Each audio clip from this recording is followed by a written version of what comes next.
یہ ایک جنگل کی کہانی ہے جہاں سارے جانور ہنسی خوشی رہا کرتے تھے۔ کہیں ہاتھی اور زرافہ آپس میں شرارتیں کر رہے ہوتے تھے، کہیں گلیری اور اس کے دوست دریا کے کنارے پکڑن پکڑائی کھیلا کرتے تھے، اور کہیں بندر آپس میں کھیلتے رہتے تھے۔ مچھلی تالاب میں ڈبکیاں لگاتی رہا کرتی تھی، تو کہیں ہرن اور اس کا بچہ دریا کے کنارے پانی پینے آتے تھے۔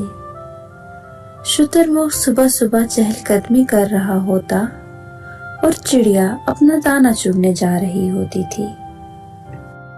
زیبرا اور اس کا بچہ آپس میں بال کھیل رہے تھے، اور لومڑی بھی اپنے بچوں کے ساتھ وقت بتا رہی تھی۔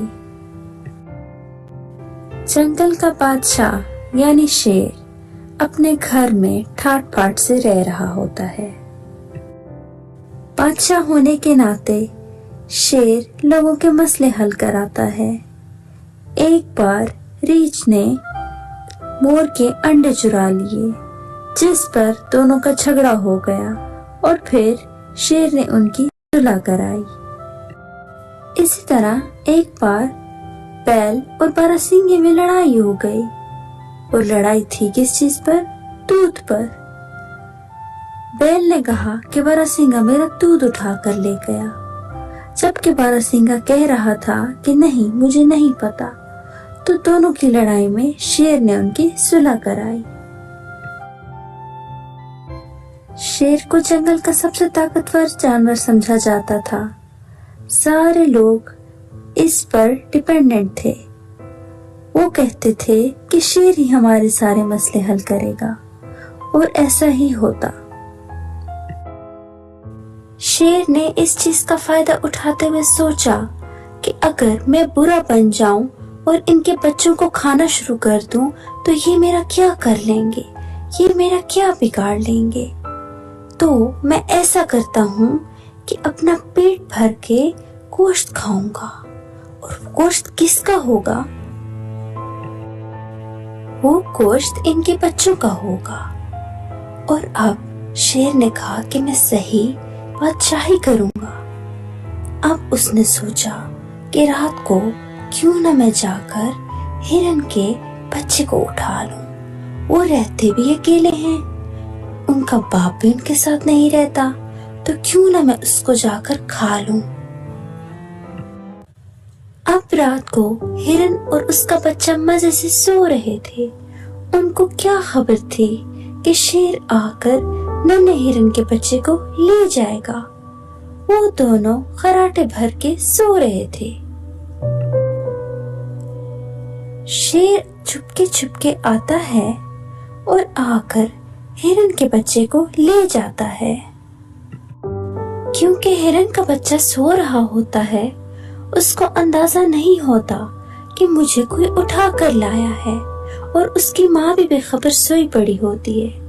شیر اسے اندھیری جگہ پر لا کر کھا جاتا ہے، اور اب ہرن کا بچہ اس دنیا میں نہیں رہتا، وہ شیر کے پیٹ میں جا چکا ہوتا ہے۔ اب ہرن صبح اٹھ کے دیکھتی ہے کہ اس کا بچہ غائب ہے، اور وہ یہ چیز دیکھ کر بہت پریشان ہو جاتی ہے، اور وہ پورے جنگل میں اپنے بچے کو ڈھونڈنا شروع کر دیتی ہے، مگر اس کا بچہ کہیں نہیں ملتا، اور وہ بہت نڈھال اور مایوس ہو جاتی ہے۔ آخر کار وہ اپنے دوستوں کے پاس جاتی ہے اور ان سے کہتی ہے کہ میرا بچہ نہیں مل رہا، پتہ نہیں کہاں چلا گیا، اس نے پہلے کبھی ایسا نہیں کیا تھا، اب میں کہاں سے ڈھونڈوں اسے؟ مجھے لگتا ہے ضرور کوئی اس کو اٹھا کر لے گیا۔ سب جانور پریشان ہو گئے۔ سب مل کر شیر کے پاس گئے اور اس سے کہا کہ ہرن کا بچہ نہیں مل رہا، تو آپ کچھ بتائیے۔ تو شیر نے کہا کہ میں کیا کروں، یہ تو تم لوگوں کی ذمہ داری تھی कि अपने बच्चों को खुद ही संभाल कर रखो, मैं इसमें क्या मदद कर सकता हूँ। ये सुनकर सब चौंक गए और ये उनको अजीब लगा कि शेर ऐसा कैसे कह सकता है। शेर तो पूरे जंगल का निगहबान है, लेकिन ऐसी बात कैसे कर दी। ये कहकर शेर नजरें चुरा के वहां से चला गया और सब एक दूसरे का मुंह देखते रह गए कि ये शेर का कैसा रवैया था। हिरन वापस अपने घर लौट जाती है, बहुत उदास और मायूस। उसने नहीं सोचा होता कि उसको अपने बच्चे के बगैर रहना पड़ेगा। लेकिन शेर बाज नहीं आता और अगले दिन वो फिर यही करता है। वो जाकर ज़ेबरे के बच्चे को उठा लेता है और उसको खाने लगता है। और यूं ज़ेबरे का बच्चा भी इस दुनिया में ना रहा। ज़ेबरा जब सुबह उठता है तो यहाँ वहाँ अपने बच्चे को ढूंढता है और उसको आवाज देता है, मगर उसका बच्चा कहीं नहीं मिलता और ज़ेबरा हैरान हो जाता है कि बॉल तो पड़ी है पर बच्चा गायब है। अब ज़ेबरा रोते रोते अपने दोस्तों के पास जाता है और उनको बताता है कि मेरा बच्चा गायब है, कहीं नहीं मिल रहा। तो सब हैरान हो जाते हैं कि ये कौन सी फिजा चल पड़ी है कि बच्चे गायब होने लग गए हैं। तो सब हैरान रह जाते हैं और सब डर जाते हैं और सब ये तहैया करते हैं कि अब तो हम शेर से जरूर पूछेंगे कि बच्चे कहाँ जा रहे हैं। अब सब शेर के पास जाते हैं और उसको बताते हैं कि ज़ेबरे का बच्चा भी गायब है। तो शेर के दिल में क्योंकि खोट होता है तो वो कहता है कि मैंने तुम लोग को कहा भी था कि अपने बच्चों का खुद ही ख्याल रखा करो, मैं अब क्या कर सकता हूँ, जाओ अपना काम करो। तो अचानक से लोमड़ी बोली कि शेर बादशाह, दरअसल मुकदमा तो आप पर है, क्योंकि सारे जंगल के जानवरों को आप पर शक है कि आप लोगों के बच्चों को उठाकर खा जाते हैं। ये शेर को सुनकर मजीद गुस्सा आया और लोमड़ी ने कहा कि आप कटहरे में ठहरिए और हम आपसे पूछते हैं। जिस पर शेर गुस्सा हो गया और गुर्राने लगा। शेर बोला, तुम मेरा कुछ नहीं बिगाड़ सकते और मैं तुम सबको खा जाऊंगा अगर तुम लोगों ने मजीद बदतमीजी की। दफा हो जाओ सारे अपने घरों को। तो ये रवैया देखकर सब बहुत परेशान हुए और सब ने प्लान बनाया। अब सब ने मिलकर खरगोश को बुलाया, क्योंकि वो तेज भाग सकता था।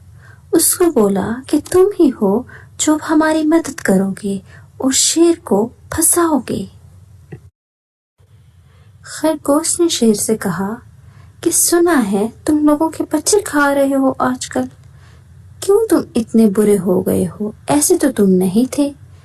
तो शेर उसके पीछे भागा कि तुम्हारी इतनी हिम्मत, ऐसा तुमने मुझे कहा। और ये कह के जब भागा तो सामने गड्ढे में गिर गया। शेर बोला, बच्चों, मैं गिर रहा हूँ, माफ कर दो मुझे। और यूं शेर गड्ढे में जा गिरा और अब वो बाहर नहीं निकल सकता था। शेर अब जाली में बंद हो चुका था और वो बाहर किसी भी सूरत नहीं आ सकता था, क्योंकि गड्ढे की गहराई ही काफी थी। जानवरों ने पूरी रात के लिए शेर को गड्ढे में छोड़ दिया ताकि उसको सबक सिखा सके, और शेर भूखा प्यासा गड्ढे में रहा पूरी रात के लिए। अगला दिन होते ही सारे जानवर इकट्ठे होकर शेर के पास आ जाते हैं और गड्ढे में जाकर उसको कहते हैं कि बताओ, ये तुम ही हो ना जिसने हमारे बच्चों को खाया है, हम तुम्हें माफ नहीं करेंगे। मान जाओ वरना इससे भी ज्यादा बुरा होगा तुम्हारे साथ। और शेर कहता है, मुझसे गलती हो गई, मुझे माफ कर दो, आइंदा नहीं करूँगा। लेकिन अब शेर कुछ ना कर सकता और जानवरों ने कहा कि ये तुम्हारी सजा है, यहीं पे पड़े पड़े मर जाओ और आइंदा हमारी जिंदगी में मत आना। शेर को गड्ढे में गिराने के बाद अब सारे जानवर आपस में हंसी खुशी रहने लगे और अब सब बराबर थे, कोई भी बादशाह नहीं था। कोई भी मसला अगर हो जाता तो सब बैठकर सुलह से हल कर लेते और अब वो हंसी खुशी रहने लगे।